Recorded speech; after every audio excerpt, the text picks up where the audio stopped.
ఇక్కడికి విచ్చేసిన మెగాభిమానులందరికీ, వరుణ్ అభిమానులకి, ముఖ్యంగా పవన్ కళ్యాణ్ అభిమానులందరికీ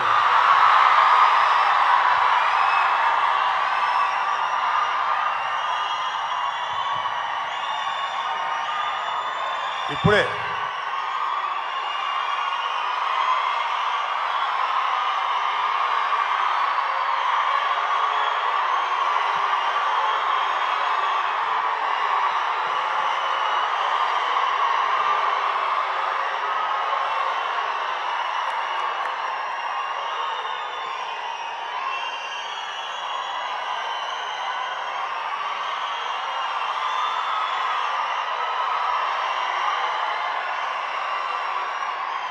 మీరు అరిచే అరుపులు ఎవరి గుండెల్లో రైళ్లు పరిగెత్తాలో వాళ్ళ గుండెల్లో రైళ్లు పరిగెత్తాలి. బాగా అరవండి. Thank you, thank you. ఇప్పుడే కలిసి వచ్చాను. కళ్యాణ్ బాబు దగ్గరికి వెళ్ళి ఇట్లా వస్తున్నా.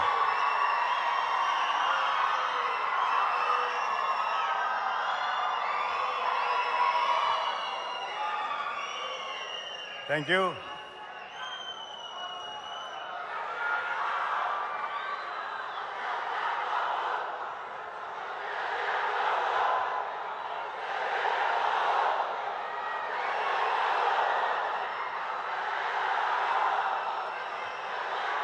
Thank you.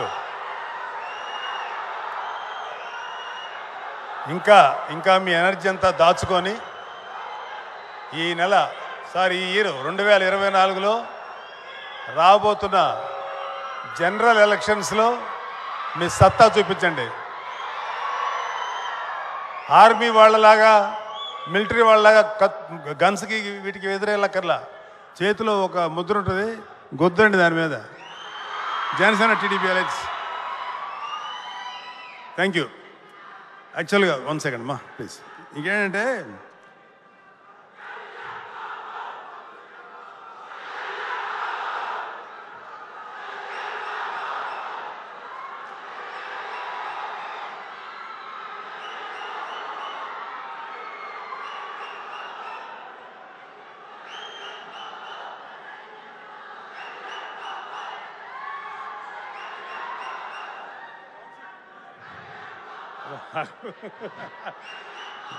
Let them.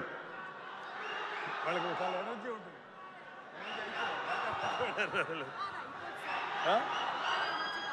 ఉంటుంది, కొంచెంసేపు ఉంటుంది. మీ ఎనర్జీ గురించి మాట్లాడుకుంటున్నాం.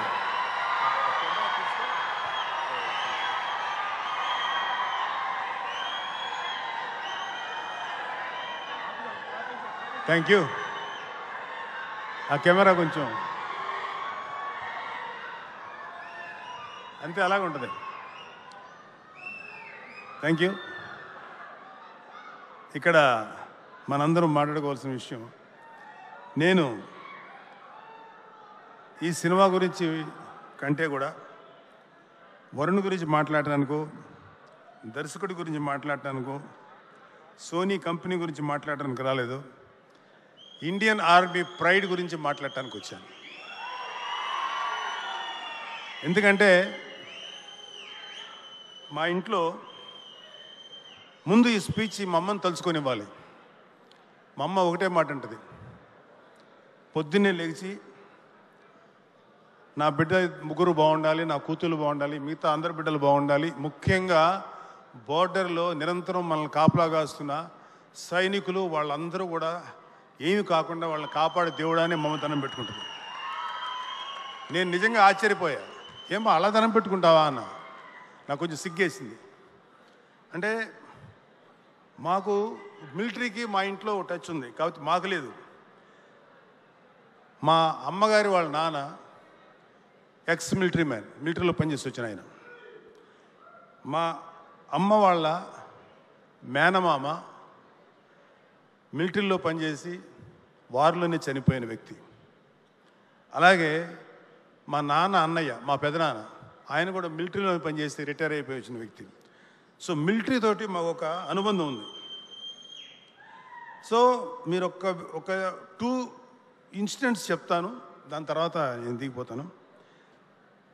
అసలు ఇప్పుడు మనం ఏదైతే చూస్తున్నామో ఇదంతా highly mechanised, highly modern, high level technology.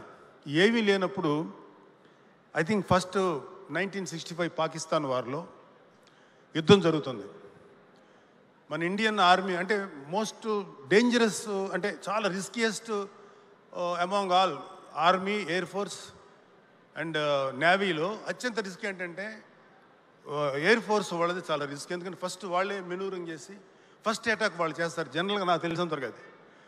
So Pakistan వాళ్ళకి ఏం చేశారంటే అమెరికా వాళ్ళు అత్యంత మోడర్న్ ఏమంటారు దాన్ని, ఇది దాన్ని ఏమంటారు, రాడార్ ఎస్ సారీ, చాలా మోస్ట్ మోడర్న్ రాడార్ ఇచ్చారు అప్పటికి. అంటే అంతకుముందు అంత రాడార్ సిస్టమ్ అంత అడ్వాన్స్ లేదు. ఇండియన్ ఎయిర్ ఫోర్స్ ఎయిర్లో ఎగిరింది ఒక 10 మంది వాటెవర్ ఒక సంఖ్య. ఎగిరిన తర్వాత గాల్లో వచ్చినటువంటి ఫ్లైట్స్ని వచ్చినట్టే పర్ఫెక్ట్ కొడుతున్నారు. అంతకుముందు ఎప్పుడు కొట్టలేదు. ఎలా కొడుతున్నారంటే పాకిస్తాన్ వాళ్ళ దగ్గర అమెరికా వాళ్ళ యొక్క అత్యంత ఆధునాతనమైన రాడార్ ఆ రోజుల్లో ఉంది. అంత ఈజీగా టార్గెట్ చేయగలుగుతున్నారు. సో ఇండియన్ ఎయిర్ ఫోర్స్ నష్టపోతుంది. చాలా క్రిటికల్ సిచ్యువేషన్లో ఉంటే కొంతమంది చనిపోవడం, కొంతమంది కూలిపోయినాయి. ఇద్దరు వ్యక్తులు మాత్రం అందరినీ వెనక్కి వచ్చేయమంటారు. ఎయిర్ ఫోర్స్లో ఎప్పుడు ఏమిటంటే రిట్రీట్ అనేది ఏదో ఉంటుంది కుదరినప్పుడు. వాళ్ళిద్దరు మాత్రం ఇద్దరు ఉన్నారు, ఆలీ బ్రదర్స్ అన్నదమ్ములు. ఇది మా పెదనాన్నగారు నాకు చెప్పిన విషయం. అన్న ఇక్కడే ఉంటే వీళ్ళు మళ్ళీ అటాక్ చేస్తారు, మనకి ఎయిర్ ఫోర్స్ వాళ్ళు మన బాసులు ఇచ్చినటువంటి ఈ కమాండ్ని మనం యాక్సెప్ట్ చేస్తే మళ్ళీ నష్టం అవుద్ది. కానీ మనం ఏదైనా తప్పు చేస్తే మనం కోర్టు మార్షల్ చేస్తారు, ఈవెన్ చచ్చిపోయిన తర్వాత కూడా.